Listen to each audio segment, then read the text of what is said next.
اعوذ باللہ من الشیطان الرجیم بسم اللہ الرحمن الرحیم۔ محترمی و مکرمین جہلمی صاحب فرماتے ہیں کہ کتابوں کا خدا اور بابوں کا خدا اور۔ اب میں یہ سوال کرتا ہوں کہ ہمارا تو اعتقاد ہے کہ اللہ کے سوا کوئی خدا نہیں، تو اس کا مطلب ہے کہ جہلمی صاحب یہ کہنا چاہ رہے ہیں کہ کتابوں کا اللہ اور بابوں کا اللہ اور، حالانکہ اللہ تو ایک ہے۔ اب یہ کہنا تو بہت ہی غلط جملہ ہے، اس میں سخت ابہام پایا جاتا ہے اور التباس پایا جاتا ہے، لہٰذا جہلمی صاحب کو تو ایسا ناپاک جملہ کہنا نہیں چاہیے۔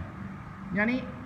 وہ اگر کہیں کہ میں نے بابوں کا خدا اور کتابوں کا خدا اور کہا ہے، بابوں کا اللہ اور کتابوں کا اللہ اور نہیں کہا، تو ہم کہیں گے کہ اللہ کے سوا کوئی خدا نہیں اور اللہ ہی واحد الہ ہے، اور الہ یعنی خدا مانے الہ، یعنی تو اس کا مطلب یہ ہوا کہ آپ کہہ نہیں سکتے یہ جملہ۔ اور اگر آپ کہیے کہ میں تو مجازاً کہہ رہا ہوں، میری مراد یہ نہیں ہے وہ نہیں ہے، تو اس کی کیا مراد ہے، پھر ہم سوال کریں گے۔ تو ایک جواب بعض حضرات کی جانب سے آیا ہے کہ کتابوں میں اللہ تعالیٰ کی صفات جو ہیں وہ مختلف بیان کی گئی ہیں اور بابوں کے نزدیک اللہ کی صفات مختلف ہے۔ تو ہم یہ کہتے ہیں یہ بابوں سے روایتاً معلوم ہوا ہے یا کتب سے معلوم ہوا ہے ان کی؟ اگر کتب سے معلوم ہوا ہے تو وہ بھی تو کتب میں آ گئی، تو کتب کے اندر تو پھر یوں کہ یہ کتابوں میں دو مختلف خدا ہو گئے۔ اب اگر آپ کے ذہن میں کتب سے کوئی خاص قسم کی کتب مراد ہے، وہ ایک الگ بحث ہے، تو ہم یہ کہیں گے پھر یہ جملہ ٹھیک نہیں ہے۔ اب میں آپ سے ایک بات اور پوچھنا چاہتا ہوں کہ صفات کے اختلاف سے اگر آپ کہتے ہیں کہ یہ جملہ ٹھیک ہو جاتا ہے کہ کتابوں کا خدا اور بابوں کا خدا اور، تو میں یہ پوچھتا ہوں کہ آپ کے نزدیک تو خدا عرش پر بھی ہے اور ہر جگہ بھی ہے مائیت میں، یہ آپ کا جو نظریہ ہے، تو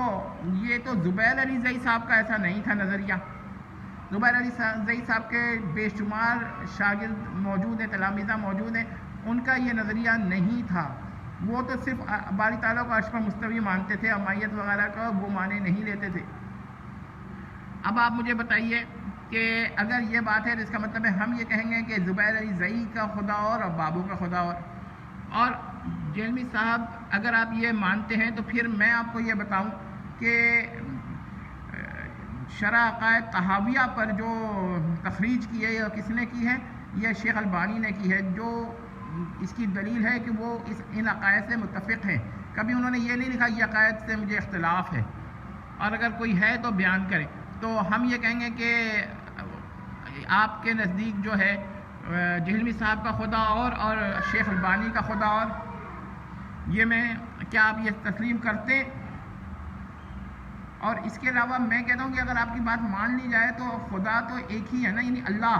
تو اس کا مطلب ہے کہ آپ کو بھی یہ کہنا پڑے گا کہ بابوں کا اللہ اور کتابوں کا اللہ اور، یہ آپ کو صاف کہنا پڑے گا۔ اگر آپ اس کو نہیں کہیں گے تو ہم کہیں گے آپ کا جملہ ہی غلط ہے، ورنہ تو جیسے اس کی تعویل ہو جاتی ہے ویسے اس کی بھی تعویل آپ کریں گے۔ لیکن یہ بہت ہی سخت جملہ ہے، بہت ہی ناپاک جملہ ہے،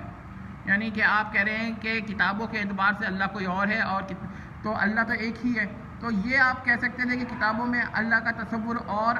بابوں کے نزدیک اللہ کا تصور اور، لیکن آپ نے تو یہ ناپاک جملہ کہہ دیا کہ کتابوں کا خدا اور بابوں کا خدا اور۔ تو ہمارا آپ سے یہ بھی سوال ہے کہ آپ جب یہ کہتے ہیں تو آپ یہ کیوں نہیں کہتے کتابوں کا اللہ اور بابوں کا اللہ اور؟ اگر آپ کہتے ہیں کہ یہ کہہ سکتے ہیں